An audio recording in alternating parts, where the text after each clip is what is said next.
On 5 continents, in more than 30 countries, thousands of children and young people live, grow, study, and dream. All of them, perhaps without knowing it, share a common heritage. His name was André Coinder, a priest from Lyon, passionate about God and the most forgotten. Yet, in Lyon, there are no statues bearing his face, no streets bearing his name, and hardly anyone remembers who he was. It almost seems as if he would have liked to remain hidden, close to the God he sought throughout his life.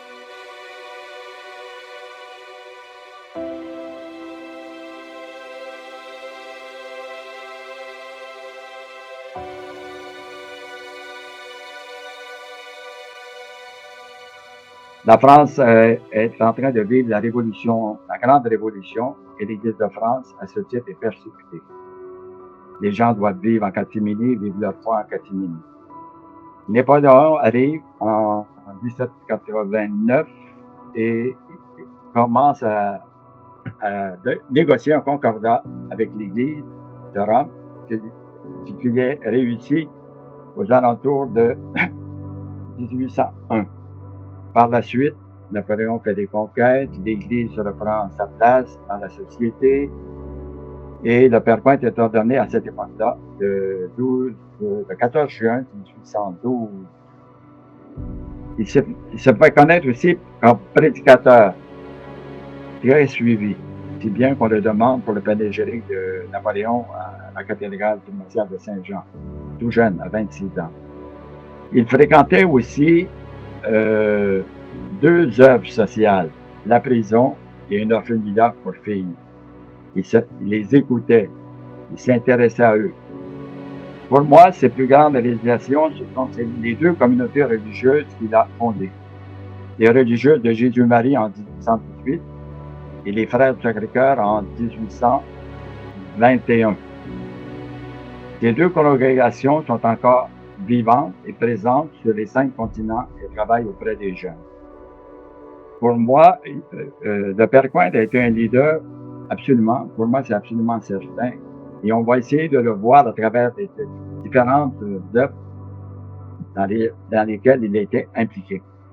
C'est un leader qui n'a pas peur de partager.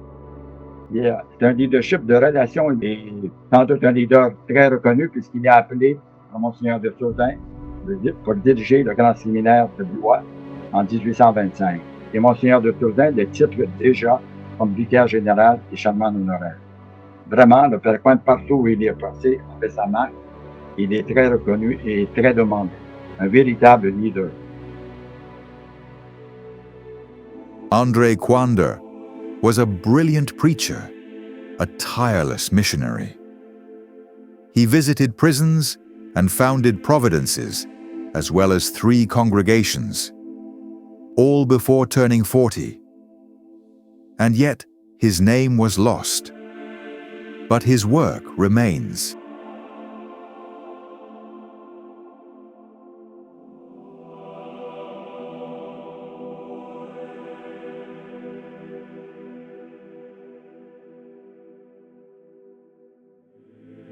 André Coinder had everything to shine. The churches filled to hear him. But outside the temples, Coinder heard another call. Il faut d'abord savoir que la ville de Lyon, c'est la 2e ville en importance en France, qui compte à peu près 150 000 habitants.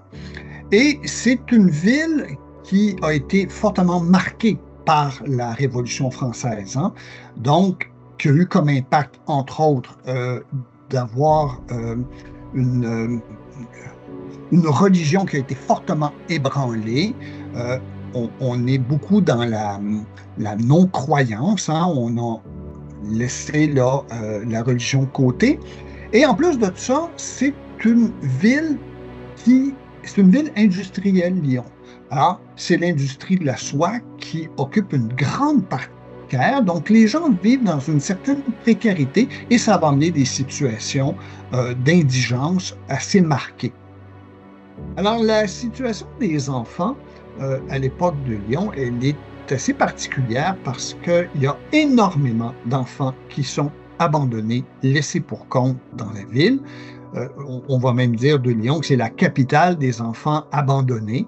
Et l'hôpital de la Charité, qui a la responsabilité de s'occuper de ces jeunes-là, va accueillir plus de 5000 enfants. Et va prendre en charge plus de 5000 enfants dans la ville, ce qui est énorme. En plus de ça, on va aussi beaucoup envoyer les enfants en prison en prétextant vouloir les éduquer, hein, parce que comme les parents ne sont pas là pour s'en occuper, et ce qui fait que les enfants vont vivre dans des conditions mélangées avec des adultes criminels, dans des conditions de vie extrêmement pénibles. On va créer à l'époque dans les coins une nouvelle structure pour prendre en charge ces enfants qui sont abandonnés ou qui sont orphelins, qu'on va appeler des providences. On accueille un certain nombre d'enfants qu'on va garder très longtemps. On veut les éduquer de façon chrétienne. On veut leur montrer un métier pour qu'ils deviennent des bons travailleurs, des bons citoyens. Et on va surtout aussi beaucoup les faire travailler, hein, parce que il faut que ces structures-là vivent. Donc, on va vendre le fruit du travail des enfants.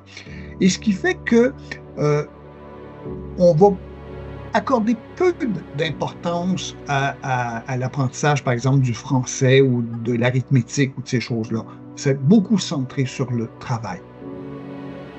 Le Bergpoint va d'abord fonder une providence pour les filles avec Claudine Thévenet, à la suite d'avoir trouvé sous le porche de l'église Saint-Nizier 2 petites orphelines qui ne pouvaient laisser pour compte. Donc, il va fonder une première providence pour s'occuper des jeunes filles. Par la suite, poussé par la situation des garçons, des jeunes en prison, des jeunes qui erraient dans les rues, il va fonder une providence, celle-ci qui va s'appeler le Pieux Secours, fondée pour des jeunes. Et ce qui va être très particulier, c'est qu'effectivement, c'est une providence qui va être fondée pour s'occuper des jeunes en difficulté et des jeunes plus difficiles, ce qui n'était pas à l'époque une caractéristique des providences. Il va effectivement leur permettre de développer des compétences dans un métier, mais pas seulement celui de la soie. Il voulait vraiment offrir aux jeunes la possibilité de choisir dans quoi ils voulaient être formés. Donc, c'est vraiment une innovation de la part d'André Coindre que de s'occuper de jeunes dont personne ne voulait s'occuper. André Coindre made a choice. He left recognition behind and embraced the hidden life of self-giving. There he found the hidden God.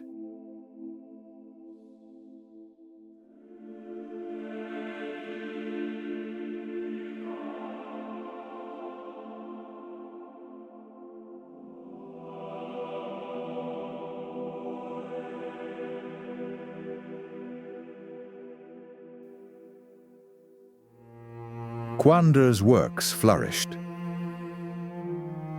but opposing voices were rising in the Lyon Courier.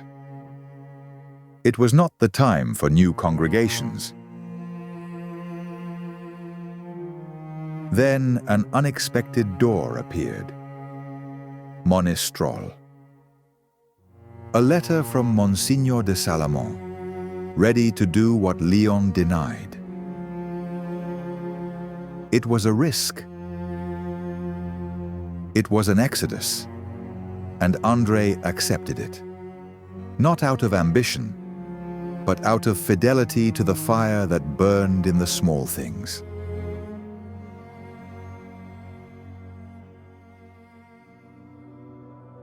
L'archevêque titulaire du diocèse du Lyon du temps du Père Coindre était le cardinal Fesch, qui a beaucoup œuvré pour ce diocèse. Il a organisé tout le diocèse. Et c'est le cardinal lui-même qui a ordonné prêtre André Coindre en 1812, avant son exil à Rome en 1814, à la chute de l'Empire. l'empire de Napoléon, qui était justement son neveu. Le cardinal a refusé de renoncer à son siège lyonnais, et cela pendant 25 ans. Alors, pour le gouvernement du diocèse, il s'est donc appuyé sur les vicaires généraux Courbon, Renaud et Bochart. Bochart appréciait surtout le père Coindre pour son talent pour la prédication, et moins comme fondateur de Providence ou d'écoles pour les enfants, et aussi comme fondateur des congrégations religieuses. Il blâmait souvent le père Coindre de dissiper en petites œuvres un talent qui était de premier ordre pour la prédication. Mais à Lyon, les vicaires généraux, et notamment Bochart, dont nous avons parlé, trouvaient qu'il y avait trop de nouvelles congrégations religieuses. Probablement, donc, si le père Coindre était resté à Lyon, ces deux congrégations auraient été obligées de fusionner avec d'autres congrégations religieuses reconnues dans le diocèse. Et finalement, elles seraient disparues. Le père Coindre a vu le ciel ouvert quand Monseigneur de Salamon, administrateur apostolique du diocèse du Puy, qui désirait y établir une société de missionnaires, l'a appelé pour en être le responsable. À Monistrol, il va donc fonder la congrégation des missionnaires du Sacré-Cœur de Jésus. Dès septembre 1822, alors que les frères avaient à peine un an d'existence comme congrégation religieuse, le père Coindre en amena quelques-uns à Monistrol. Les frères y dépendent directement du père Coindre, qui veille à leur formation humaine et religieuse.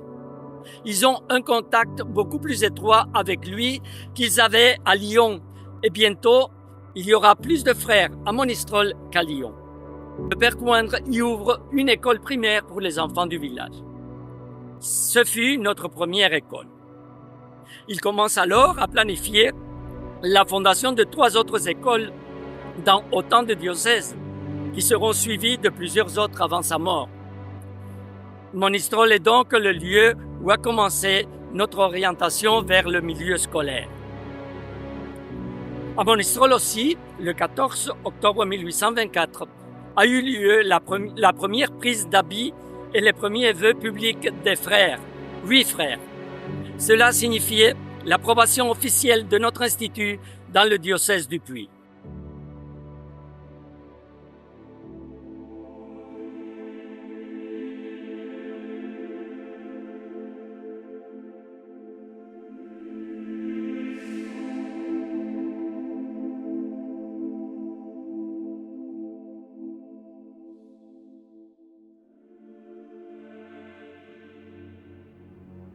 André Coindre still faced the hardest of trials, the one that would mark the end of his life and test his absolute trust in God.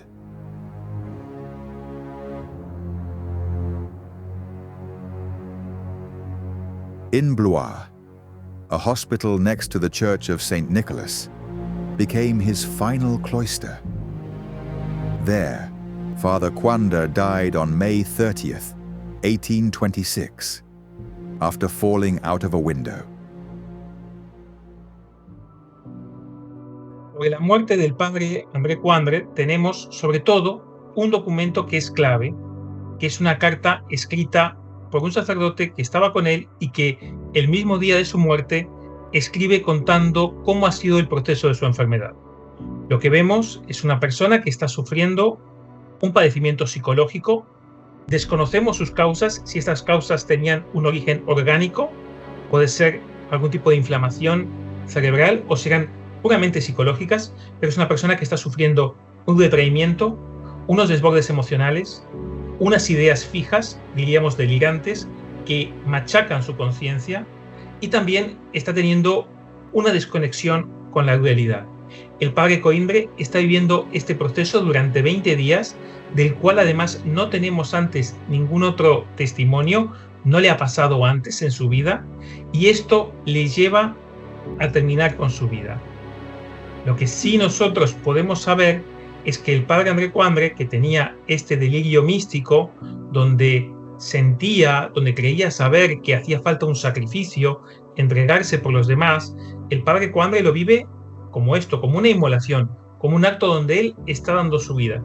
Por supuesto, sabemos que de manera equivocada, pero él está intentando dar su vida por los demás. Y en la medida que él puede, porque él tiene sus momentos de lucidez en estos 20 días, pide la confesión y busca estar en gracia de Dios.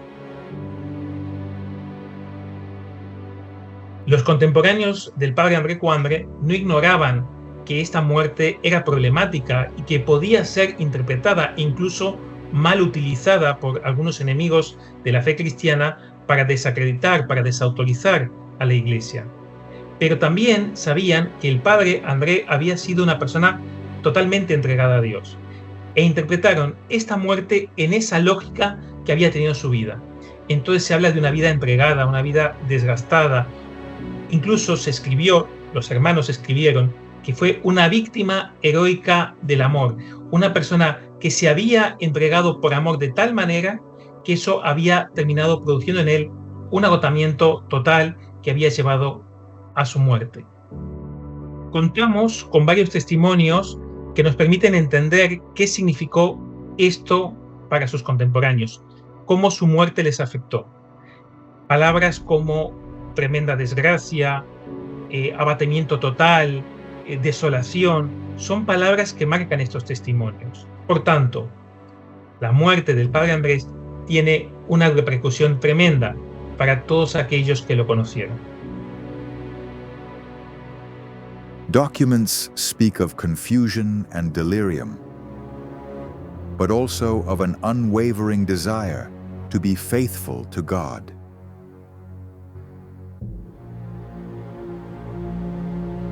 At the age of 39, Father André Coandre passed away in silence.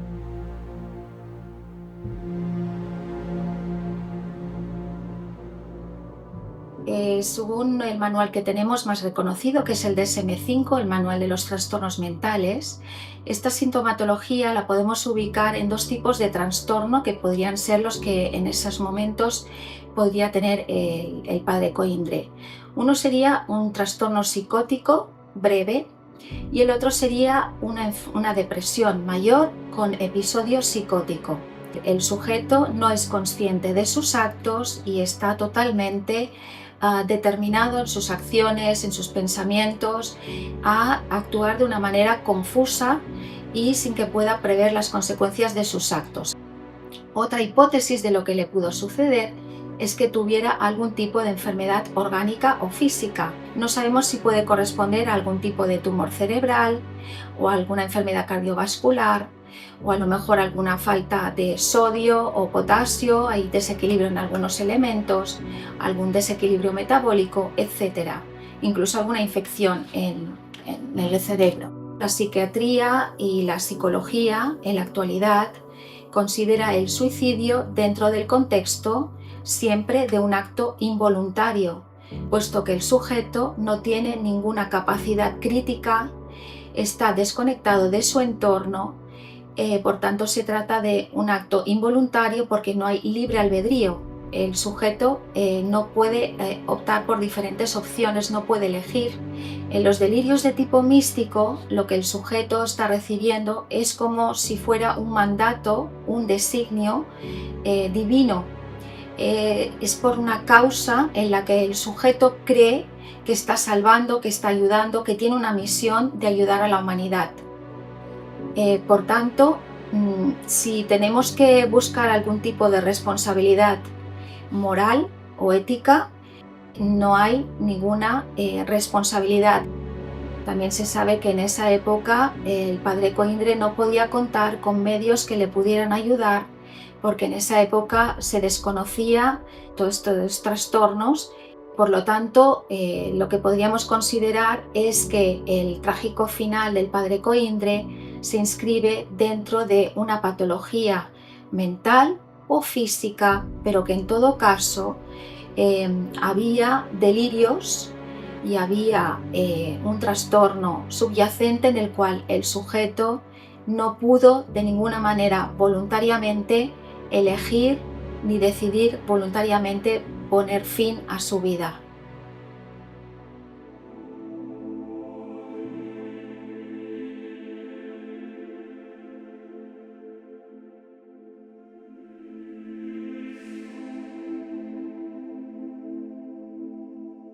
Today, his name may not appear on the walls of Lyon, but his fire was not extinguished.